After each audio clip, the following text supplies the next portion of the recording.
Now we'd like to hear from one of our exceptional USA Fellows.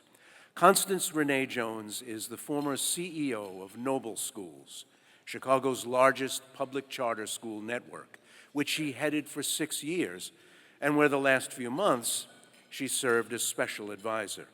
Noble serves more than 12,000 students across 17 campuses. Under her leadership, Noble excelled in expanding student access to college, with the class of 2023 earning more than $624 million in scholarships. That's $624 million in scholarships in just 1 year. A Harvard MBA graduate, CJ, as her friends call her, was the first Black woman to lead Noble, where she drove significant cultural and policy change. On her fellowship, she went to Ghana and Brazil to study community engagement and violence prevention strategies, 2 areas of emphasis for her. And just this past weekend, she returned from a trip to Rwanda, where she's been exploring a big new project she's been thinking about, how to bring AI to educational systems in Africa. CJ made a memorable impression on the members of the Chicago Steering Committee for EF's USA program when they interviewed her for her fellowship. They asked her where she saw her career taking her someday, and she didn't hesitate. President of the United States, she said.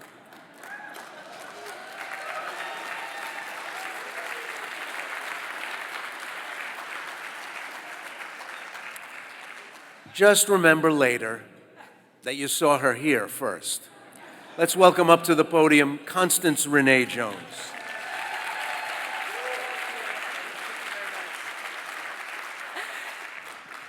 Thank you, Ray.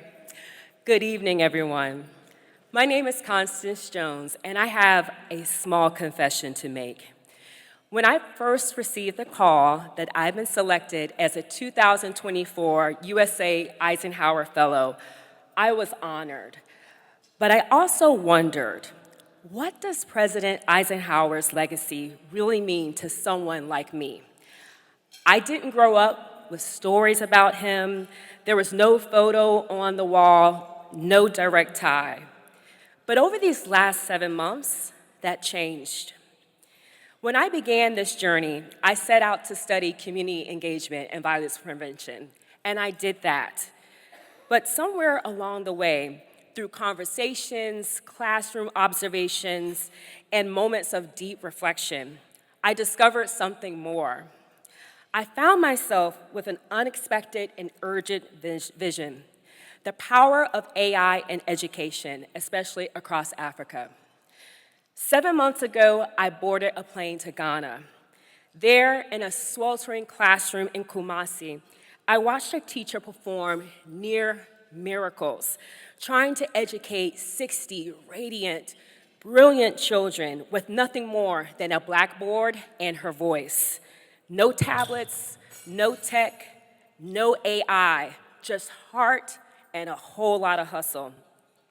And then it hit me. If we can bring smart, scalable tools like AI to classrooms like that, the future of the continent transforms. And this isn't just a distant dream. In just 25 years, Africans will make up 1/3 of the world's population. 1/3. How can global partnerships support African educators and students in accessing the tools they need for tomorrow's opportunities? A few weeks later, I found myself standing in a favela in Brazil, built on what was once the largest landfill in South America. The people there, the ones carrying the weight of poverty, looked just like me. The people in leadership across Sao Paulo and Rio who I met with, they did not. And so I asked a local NGO leader, what needs to change so that our kids have a shot? She said, they need to learn English. She wasn't wrong. English opens doors to global jobs, especially in tech. But then the question becomes, who will teach them? This fellowship didn't just expose me to these realities. It empowered me to begin acting on them. Just last week, I was in Rwanda, meeting with the Minister of Education. We explored how to invest in tablets for primary school students to strengthen their foundational literacy and numeracy skills and unlock lifelong opportunity. Oh, and as a bonus, I got to meet 4 Eisenhower Global Fellows while I was there. You can't make this up.